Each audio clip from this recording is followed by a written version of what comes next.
Hi అండి, welcome to Yog stock. Thank you so much for supporting my videos. ఎవరైనా first time వచ్చినట్టుంటే subscribe చేసుకోండి, అలాగే వీడియోలు నచ్చితే కనుక ఎవరికైనా షేర్ చేయండి. అదే నేను పెట్టాను కదా, హార్వర్డ్ యూనివర్సిటీ ప్రస్తుతానికి అప్డేట్స్ ఏంటంటే యాక్చువల్గా ఫెడరల్ జడ్జి టెంపరీగా బ్లాక్ అయితే పెట్టారు దాని మీద. అంటే మళ్ళీ కేసు అయితే కంటిన్యూ అవుతుంది. ఇప్పుడు హార్వర్డ్ వాళ్ళు లా సూట్ ఫైల్ చేశారు గవర్నమెంట్ మీద. సో అది ప్రస్తుతానికి ఆ టెంపరీ బ్లాక్ ఏంటంటే కొంచెం స్టూడెంట్స్కి రిలీఫ్ అనమాట. ఓవరాల్గా 6,800 ఇంటర్నేషనల్ స్టూడెంట్స్ ఉన్నారు. దాంట్లో 700 to 800 మన ఇండియన్ స్టూడెంట్స్ ఉన్నారు అనమాట. ఒకవేళ అది రూల్ కనుక అప్లికబుల్ అయితే ఆబ్వియస్లీ మన స్టూడెంట్స్కి కొంచెం ఇబ్బంది అయ్యేది. బట్ ప్రస్తుతానికి జడ్జి టెంపరీ బ్లాక్ పెట్టాడు కాబట్టి ఏంటంటే కొంత రిలీఫ్ అనేది జరిగింది.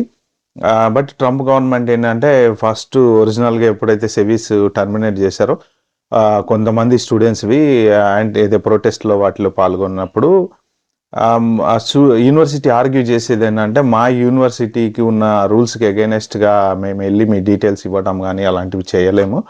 ఇది మాకు అగైనెస్ట్, మా ఓన్ పాలసీస్ మేము చూసుకుంటాము, మా ఆటానమీ దెబ్బతింటుంది, సో మీరు ఇన్వాల్వ్ కావద్దు అన్నట్టు ట్రంప్కి అగైనెస్ట్కి వెళ్ళి మీరు ఎట్లా రీవోక్ చేస్తారని వెళ్ళిందనమాట. అందుకని చెప్పేసి ఇప్పుడు వీళ్ళు డిహెచ్ఎస్ వాళ్ళు అందరూ కలిసేసి ఇప్పుడు యూనివర్సిటీని బ్లాక్ చేశారు, ఇది ఇంటర్నేషనల్ స్టూడెంట్స్ని తెచ్చుకోకుండా. సో ఇప్పుడు ప్రెసెంట్ ఏంటంటే ట్రంప్ 72 hours అల్టిమేటం ఇచ్చాడు.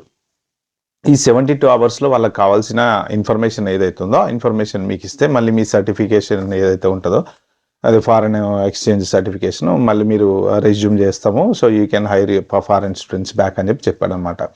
అయితే అందులో మెయిన్గా వాళ్ళు అడిగేది ఏంటంటే డీటెయిల్డ్ రికార్డ్స్ ఆఫ్ స్టూడెంట్స్ ఏంటి, ఎవరిది ఇప్పుడు ప్రొటెస్ట్లలో క్యాంపస్ ప్రొటెస్ట్లు జరిగినాయి కదా, ఆ ప్రొటెస్ట్లలో ఎవరెవరు పాల్గొన్నారు, ఎవరెవరు అంటే ఇదంతా గవర్నమెంట్కి అగైనెస్ట్ అనేది ట్రంప్ వాళ్ళ గవర్నమెంట్ ఉద్దేశం అనమాట.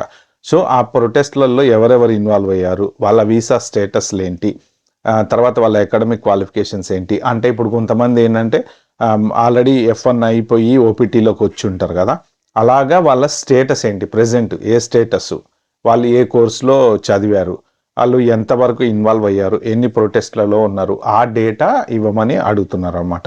తర్వాత ఇంకొకటి ఏం అడుగుతున్నారు అంటే ఇన్ఫర్మేషన్ ఆఫ్ స్టూడెంట్ యాక్టివిటీస్ అనమాట. అంటే క్యాంపస్లో అసలు వీళ్ళు ఏ యాక్టివిటీస్ చేస్తారు, అంటే ప్రొటెస్ట్లే కాకుండా ఇంకా వేరే ఏమైనా యాక్టివిటీస్ చేస్తారా, అంటే యాంటీ సోషల్గా జరిగేవి ఏమైనా ఉన్నాయా, సో వాటి డీటెయిల్స్ ఇవ్వమని అడుగుతున్నారు. అంటే ప్రొటెస్ట్లకు సంబంధించి మెయిన్ అనమాట.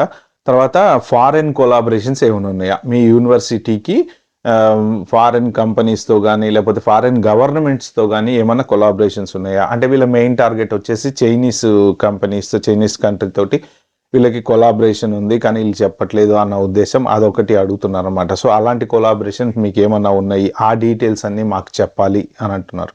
నెక్స్ట్ సెక్యూరిటీ మెజర్స్ మీరు ఏం తీసుకుంటారు అంటే ఒకవేళ క్యాంపస్లో ప్రొటెస్ట్లు జరిగినా లేకపోతే యాంటీ సోషల్ యాక్టివిటీస్ ఏమన్నా జరిగినా, ఇలాంటివి జరిగినప్పుడు మీ సేఫ్టీ ప్రికాషన్స్ ఏమున్నాయి అంటే ప్రతి దానికి ఒక మాన్యువల్ అనేది ఉంటుంది కదా, ఆ ఇన్స్ట్రక్షన్ మాన్యువల్స్లోంచి ఇప్పుడు మీరు పర్టికులర్ ఇన్సిడెంట్ ఏదైనా జరిగింది, ఇప్పుడు ప్రొటెస్ట్ జరిగింది ఫర్ ఎగ్జాంపుల్, ఆ ప్రొటెస్ట్ రేపొద్దున కొంచెం చిలికి గాలివాన ఇంకేదన్నా అవ్వచ్చు, సో ఇలాంటి వాటికి మీరు ఏం ప్రికాషన్స్ తీసుకున్నారు, అంటే మీ యూనివర్సిటీ రూల్స్ ప్రకారము ఎలా మీరు దాని మీద యాక్ట్ అనేది ఎలా చేస్తారు.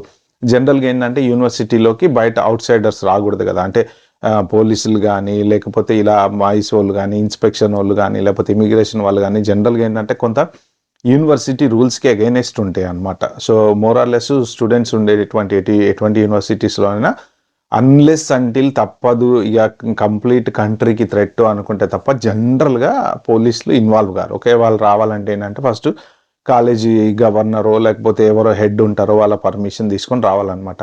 ఇక్కడ వీళ్ళ గవర్నింగ్ బాడీ వీళ్ళ అనేది ఏంటంటే మీరు ఏది అడిగినా మా దగ్గర నుంచి ఏ ఇన్ఫర్మేషన్ తీసుకున్నా అదేంటంటే మా అగైనెస్ట్ స్టూడెంట్ పాలసీలు. అంటే ఇప్పుడు గవర్నమెంట్కి ఎలాగైతే రూల్స్ రాసుకుంటారో అలాగా ఈ యూనివర్సిటీకి కూడా వాళ్ళకంటూ కొన్ని అటానమీ రూల్స్ అనేవి ఉన్నాయన్నమాట.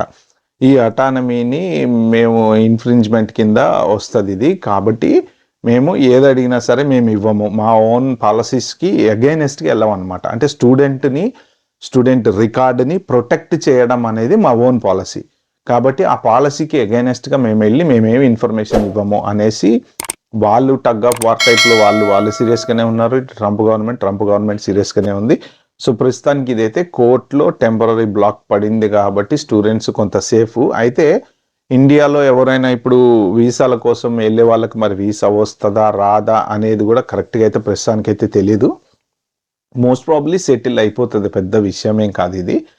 తొందరలోనే సెటిల్ అవుతుందిలేండి. ఎందుకంటే ఇది కోర్టులు చెప్పేది కూడా ఏంటంటే చాలా మంది స్టూడెంట్స్ అంటే 6,800 ఇంటర్నేషనల్ స్టూడెంట్స్ లైఫ్ డేంజర్లో ఉంటుంది దీని ఒక్కదాని వల్ల. ఎందుకంటే ఒక చిన్న ఇష్యూ ఏంటంటే ఇప్పుడు వాళ్ళ వీసా క్యాన్సిల్ అయిపోతుంది, వాళ్ళంతా వెనక్కి వెళ్ళిపోవాలి, ఫీజులు కట్టి కోర్సులు చదువుకుంటా, సో వాళ్ళ లైఫ్ నాశనం అయిపోతుంది. ఇది కరెక్ట్ కాదని చెప్పేసి కోర్టు టెంపరరీ బ్లాక్ పెట్టడం వల్ల ఏంటంటే ఈ రిలీఫ్ తోటి ఉన్న స్టూడెంట్స్కి అయితే ఇబ్బంది అయితే లేదు ప్రస్తుతం. కానీ మరి ఇండియాలో ఎవరైనా వీసాలకు వెళ్ళినప్పుడు మరి వాళ్ళకి కొత్తగా వచ్చే వాళ్ళకి వీసాలు వస్తాయా రావా అనే దాని మీద అయితే క్లారిటీ లేదు. ఓకే ఫ్రెండ్స్, ఈ వీడియో నాకు నచ్చినట్టుంటే ప్లీజ్ అండి like share subscribe to my channel. Thank you.